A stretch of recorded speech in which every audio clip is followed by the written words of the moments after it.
And Dave and Tiff back at you here on this podcast. A exciting week, really, Tiff. If you think about what happened last week when we're talking about NBA playoffs, it wasn't enough. It seems like that, with the pandemic, the bubble, things are they're moving along pretty well. And then the social issues hit, and the Milwaukee Bucks says, we're going to boycott a game. And then the ramifications of all that suddenly steamrolled into suddenly no games for a couple of days. We got back to it on Saturday. So we'll talk about the NBA playoffs coming up. Also, unfortunately, some sad news in the fact that there have been some passings of some great people in the sports world and somewhat connected with sports. In fact, today of this recording, we just found out that the great John Thompson, coach of the Georgetown Hoyas and brought them to prominence for 27 years, just passed away at the age of 78. And as always, Tiff, if you're watching the video version, you got the towel on the shoulder in honor of the great John Thompson. Lute Olson, the longtime Arizona basketball coach, also passing away over the weekend. And we'll touch on the fact that Chadwick Boseman, actor more known for the Black Panther, but also portrayed Jackie Robinson in the movie 42. He passed away over the weekend as well. So it's just not been the best of years to add on when these people have also passed on. Also, college football kicked off. How do you like that on TV? We'll touch a little bit about that. Austin Peay and Central Arkansas. Who would have thought that matchup would be the headline of what would be college football? And our guest today, and again, watching the video portion, if you look at Tiff's background, it is the Les Murakami Stadium behind Tiff Wells, so that will give you a clue. Our guest today, they're always very entertaining, one of the great players to play for the University of Hawaii, Kenny Harrison, who has just passed on his genes to his kids, because there's one in professional baseball now, another is going to be a freshman at Texas A&M, and apparently there's more to follow. There's more.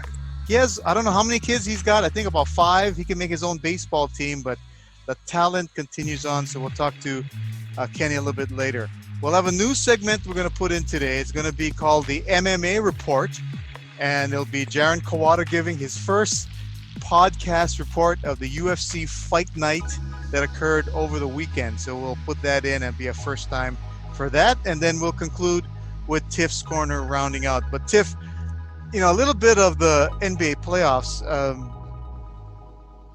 I think when the game stopped, I don't know, what was your kind of thought about that they stopped, that there was this boycott because of the shooting over in Kenosha, Wisconsin? Some people said, oh no, here comes another stoppage. Would there be a season? There was a lot of tenseness for about 48 hours, but it did resume. Your thoughts on the stoppage of play and what it stood for? It meant a lot more than just a basketball game, just more than just a couple of playoff games, and more than just a season, and just another unfortunate event, this one in Kenosha, Wisconsin, like you said. And you give credit to the players. The only thing I wished had happened was the Bucks go to the Magic locker room and tell the Orlando team, their organization, hey, this is what we're going to do so that we can both be unified, because it looked a little odd. Granted, the game was on NBA TV, so not a lot of people could see it live, but you saw the reports on ESPN and other outlets that the Bucks never came out of the locker room, and the Magic were basically warming up by themselves. So it gave the Bucks, I would say, a little bit of a bad look just because of that aspect. But this ongoing movement, which it's been going on for far too long, and it's. We all know about LeBron and Chris Paul and the older guys that are part of the Players Association, but you got to give credit to the younger generation, the young bucks, as some of the NBA on TNT guys like to say. Guys like Jaylen Brown, when he basically talked to the entire all the teams in the bubble and said, "Hey, if we go home, if we stop the season, are you gonna just go home and play Xbox and just be with your family, or are you gonna be like what I did and we're on the front lines day in and day out?" So I give credit to these players for bringing up everything that's going on, but you also have to give credit to the WNBA, because they have been doing this for at least a year or two prior to what the NBA did. Now, it's not just the work stoppage per se, but it's just bringing to the forefront all of these issues that have been going on, and just too many of them going on, and it's just an unfortunate situation. Yeah, I was a little surprised when, the more information that came out about that it wasn't actually a unified thing, and that there were some players, LeBron James being one of them, who was pretty upset that the Bucks kind of just did that on their own. And it just brings to mind that in this whole element of the social injustice movement, dealing with pandemics, these are new things for a lot of people. You and I, most of us, we're not very knowledgeable about stuff. We get emotional about certain things, but we don't know how to necessarily go about doing stuff. And I think the Milwaukee Bucks, this shooting occurred in their home state, and they wanted to, with the whole Black Lives Matter thing, wanted to make a statement, not a little statement, they wanted to make a statement.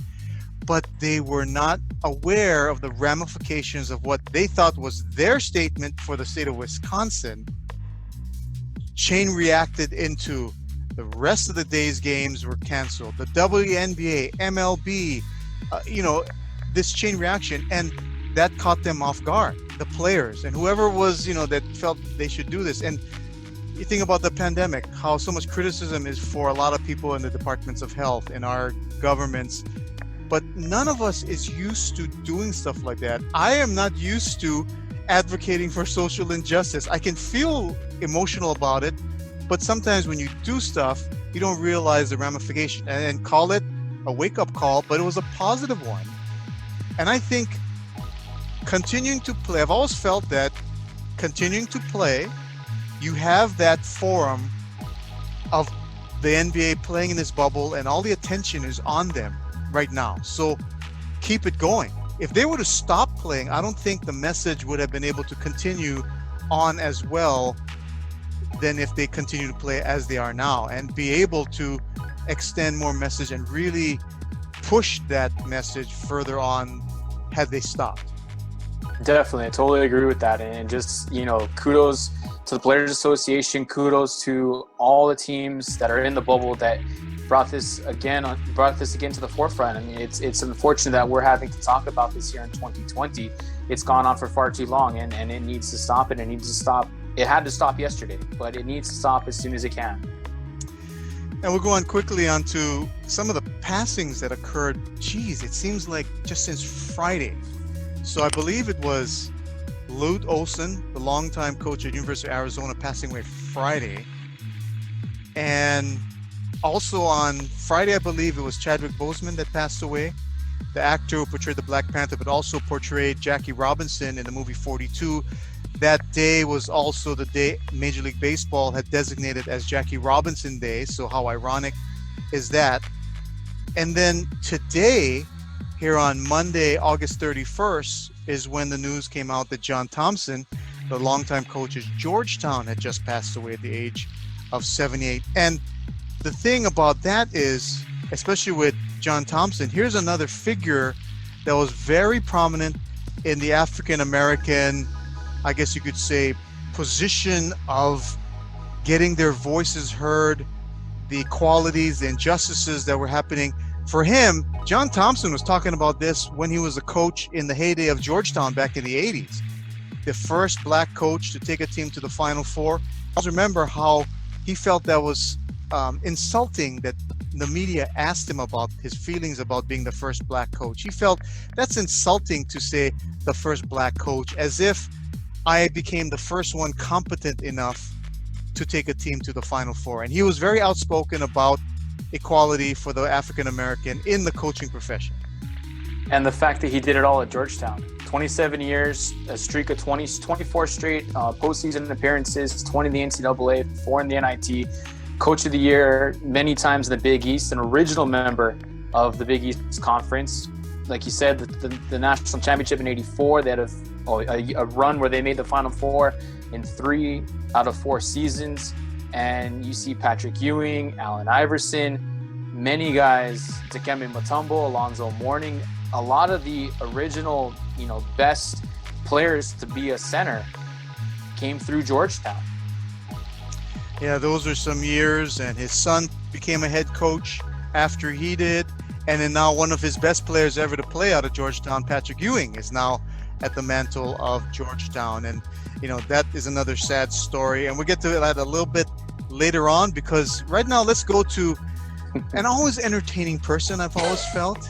But I think sometimes what we forget in the history of University of Hawaii baseball is that he's considered probably one of the best pure hitters to come out of that baseball program at the University of Hawaii. I'm talking about our guest coming up here. In our waiting room is Kenny Harrison, played in the early 90s for the University of Hawaii, one of the great players, and now kind of leading as maybe the first family of Hawaii baseball, as two of his sons now are also on a projected high trajectory in baseball. Kenny, can you hear us?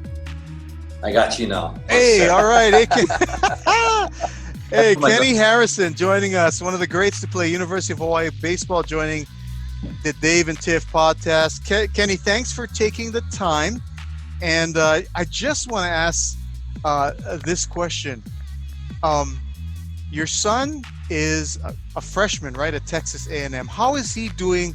Because the whole thing about colleges and the pandemic and athletics, he's going into his first year of college. You being a parent, like, oh my goodness, what's going to happen? Yeah. How's things with that son over at Texas A&M? Good. Well, first of all, thanks for having me, guys. I appreciate it. But yeah, it's been a little challenging, nerve-wracking. But you gotta trust the system and what's going on. And the coaching staff has done a great job. My wife actually took Kalai up there last week. So today she's finally out of her quarantine, so she's happy about that.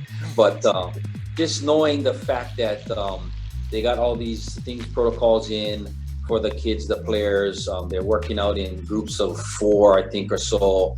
And it's basically from where they're at to back where they live. So, they're doing the best that they can. And we make sure that, he's wearing his mask, doing what he's got to do. So, you just hope and pray that things go well, and you teach your kids right, because if not, they get cracks, So I tell them straight, you better do what you're supposed to do. So he's doing good, though. He's having a blast. Yeah.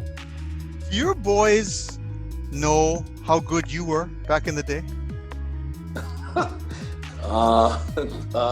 No. I mean, I was pretty good, but yeah, it's never a conversation. It never is. It's just, they hear it from everybody else, which is great. I try to teach my kids to be, humble and thankful for the opportunities that they're given. So, yeah, I don't know. They always say that I'm pretty good, so I tell them, yeah, I agree. Give us a little snippet of, you were there, I believe, from 90 to 93. So that was really the kind of the peak of that Les Murakami era from that 80s. I mean, they really were powerful as a program from the late 70s, pretty much through your time. Crowds were huge. It was a tough ticket to get.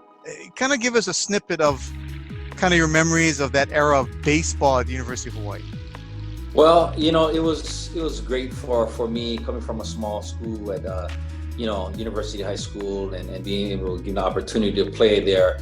I always watched baseball. I always loved baseball, but I never thought I would play at the University of Hawaii. To be honest, I had a good time in high school, man. I barely made it through, so I was just thankful for the opportunity. But those opportunities led to some great things in my life, and just being there in front of the crowd, the fans, and playing there, a packed house, all the time.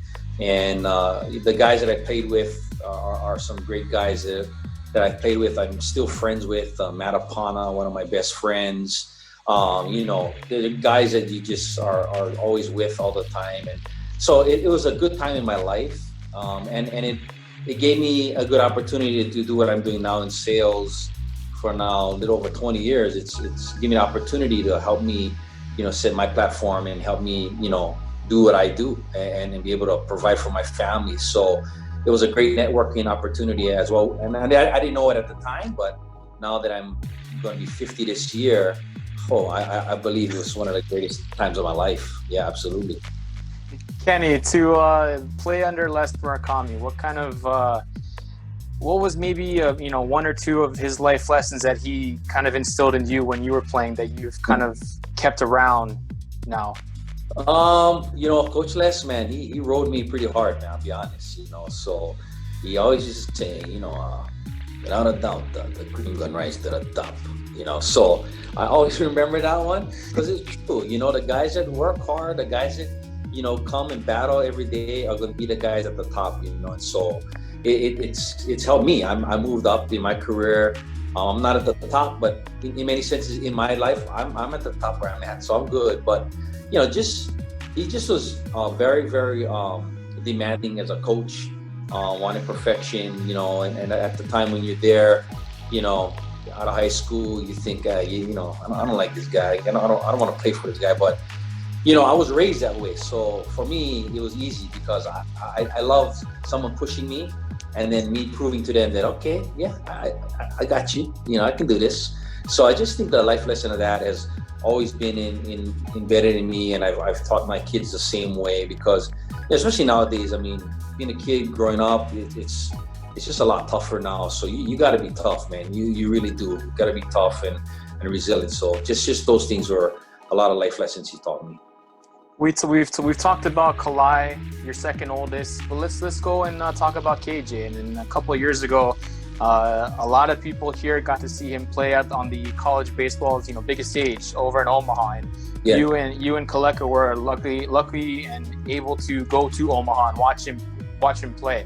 Describe those emotions that you guys had when you got to see KJ play over in Omaha. Nice. Okay. Well, first, Kalai's my third oldest now, so don't forget. My second one, Kaleo, is going to probably be making the most money out of all of us. So I think he's going to be either a doctor or a nurse, one of the two. So he's at Utah. But yeah, anyway, the third one, Kalai, is there. But it was a great experience for us going through that. I didn't expect my son to do what he did, yet I did. If that makes sense. I mean. I expected a lot of good things from him, but I didn't expect it, but it happened. And so it's helped him in many ways. And it's given us the opportunity for us to enjoy what he did at the World Series.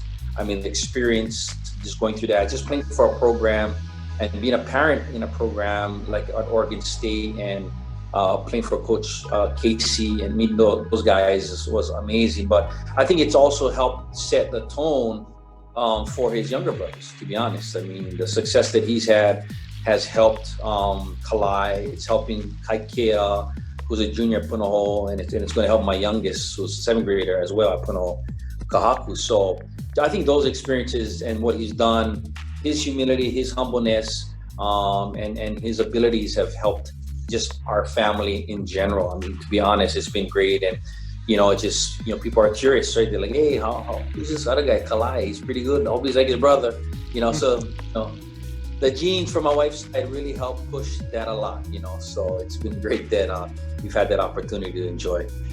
Hey, Kenny Harrison joining us here on the Dave and Tiff podcast. Kenny, you were known as a darn good hitter, back in your days at University of Hawaii.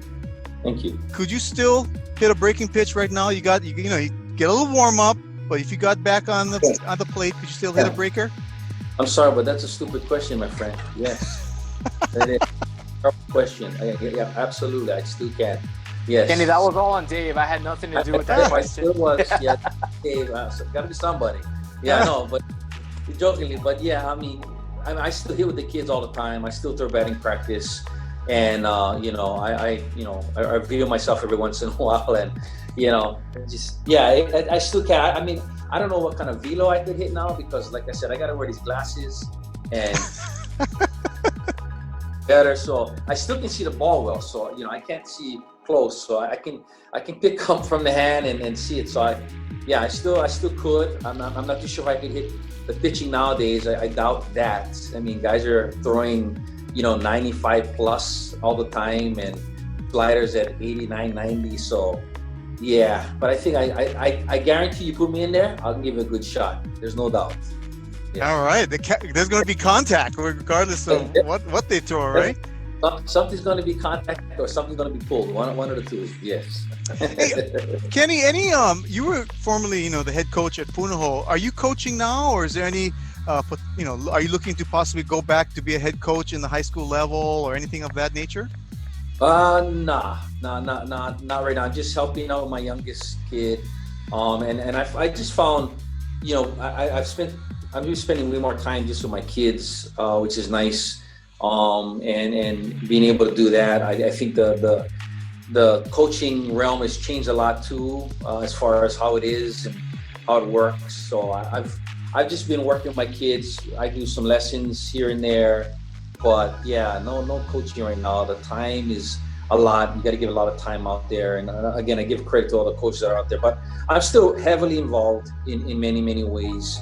I'm still involved with Punahou. Coach Keenan and I are friends. We keep in touch. He calls me and talks stories. So, I stay in touch there. I got friends. I've been scouting with the Yankees locally here for about 6 years now. So I just do some small things here, and I've stayed in touch by trying to help kids get to the next level as best as I can through my contacts that I had. So yeah, I'm kind of perfectly where I want to be right now. Okay, I've been dying to ask this question because ever since it came out that you could do a very good, and you gave us a little bit of the impersonation of Coach Les Murakami. Yeah. You gave us a little smidge of that. When was the first time you actually kind of did it? And did Coach Les ever actually see it, that you impersonating him? I don't know when I did it, but we had a good bunch of guys that were there, and we all had fun, and I've always been a fun guy.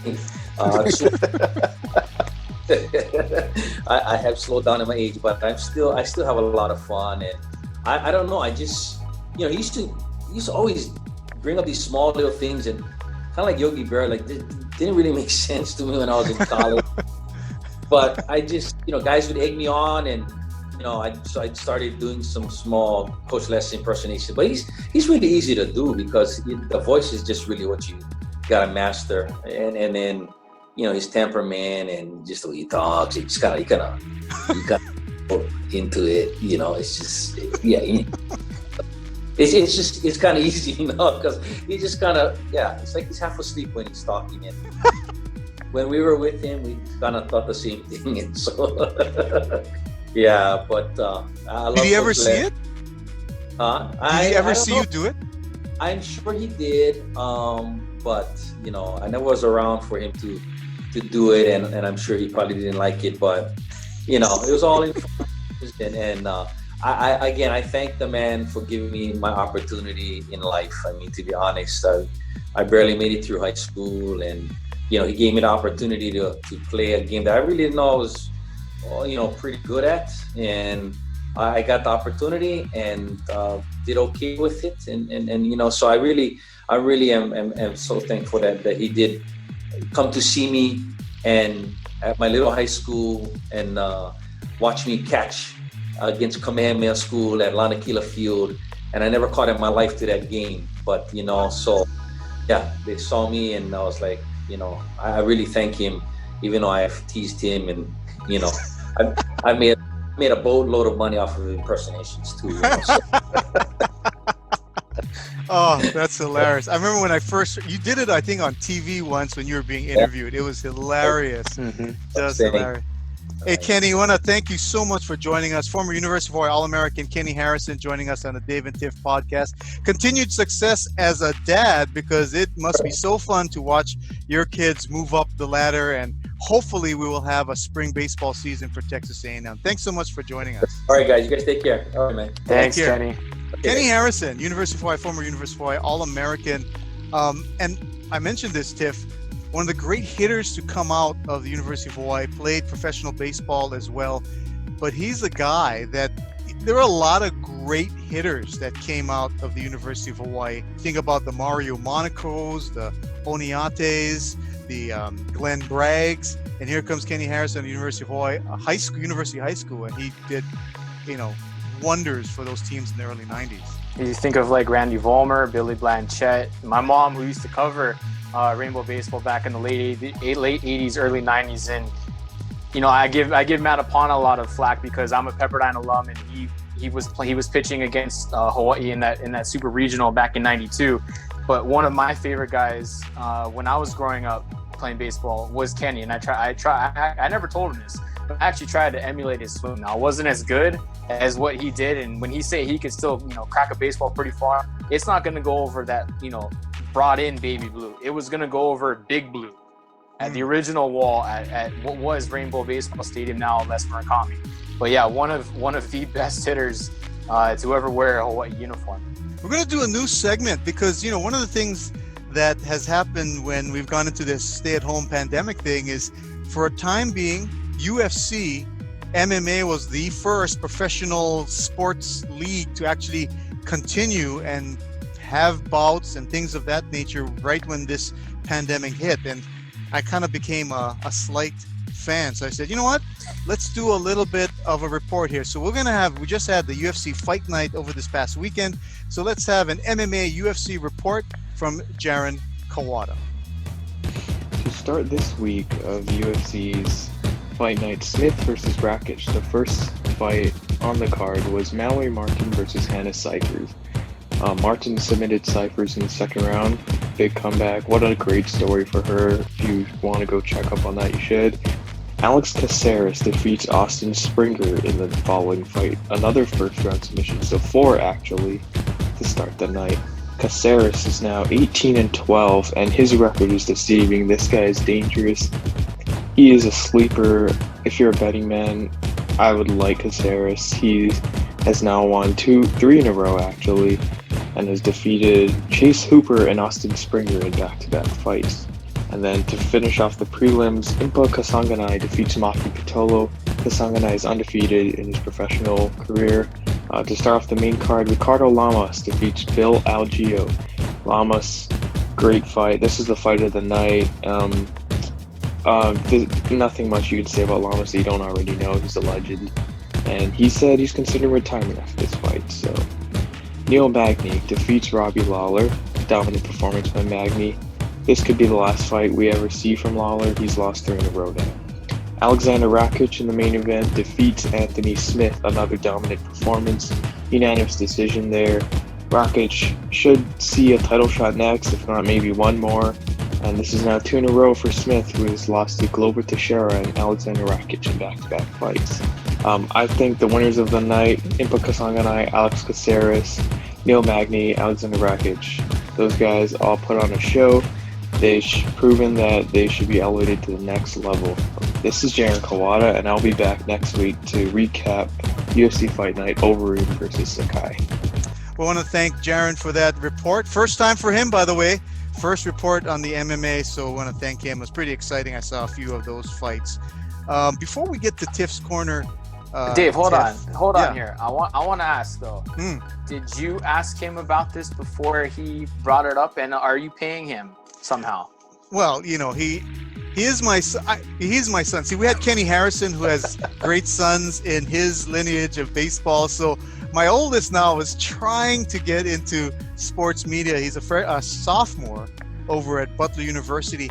And it was funny because he actually tried, there was some kind of posting online about if someone wants to be a guest host of a podcast for MMA, he put his name in the hat. They came back and said, well, you don't have any experience. So I said, hey, you want to get some experience doing some, podcast work? So he said, sure. And here we go. So hopefully we can polish his utensils a little bit and give him some experience. So no, and I'm not paying him. That's part of the investment of his Butler University education. Tuition. The payment is the tuition. You doggone right, man. And that's my rate of return. Why don't we go to Tiff's Corner? What's on the corner after a very exciting weekend and week of sports going on? All right, Dave, I don't know if you caught it, but the Mariners and Angels game yesterday on the MLB Network, it was part of their network showcase. They brought out this new camera, and because there's no fans, there are cardboard cutouts, there are stuffed animals, there are a whole bunch of things, bunch of things around the stadium. They brought out this new thing called the Speed Cam. And it's a gyroscopic stabilized camera that runs on a track on top of the first base dugout. You see these kind of cameras with swimming, track and field. Of course, football has the sky cam, but because there's no people in the stadium, there's no fans in the stadiums. How cool is it to incorporate this new camera angle that you've never seen, because you basically follow the hitter from home plate to first base? Oh no, I love it. And they also have it in the NBA because they put it on the court level. So you can follow from one end, like when they go on a fast break at the rebound, and they follow it court level, floor level, all the way until the other side. I loved it in track and field for the Olympics. I think you can see the speed, and I think that's why they call hell the speed cam. But I love that angle. I hope even after this, they can somehow incorporate those camera angles or that type of technology into the game, even with fans, once we get back to normal. I saw that yesterday, and I thought that was one of the cooler ideas that they have put out here in 2020. Now, I will follow and pull for the Celtics because my fiance is a Celtics fan. You're, of course, a Lakers fan. Yeah, we know. But the series of the first round, Jamal Murray, Donovan Mitchell, Nuggets, Jazz, how fun has it been to watch those two guys just go after one another in this series? And I don't know if you caught last night's game, but Jamal Murray was basically unconscious from 3-point range, and Donovan Mitchell was matching him almost shot for shot. But what Jamal Murray has done for the Nuggets just single-handedly willed them from that 3-1 deficit, now forcing a winner-take-all Game 7 that will be on Tuesday.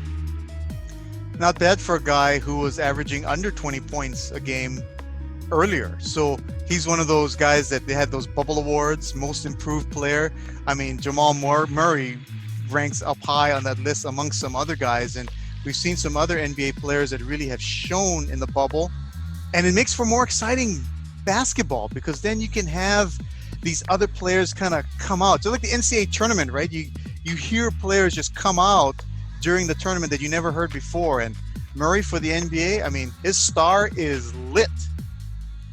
And how cool is it now that you're almost into the second round? At least almost all series are either starting in round 2 or just finishing up round 1. But once they move on from round 1 and everybody's into round 2, that now you have up to 4 family members joining you in the bubble. I'm not sure if you've seen videos, but Jason Tatum's son Deuce is going to be on his way to the bubble to see his dad. Of course, there's been a lot of players. You look at Fred VanVleet of the Toronto Raptors.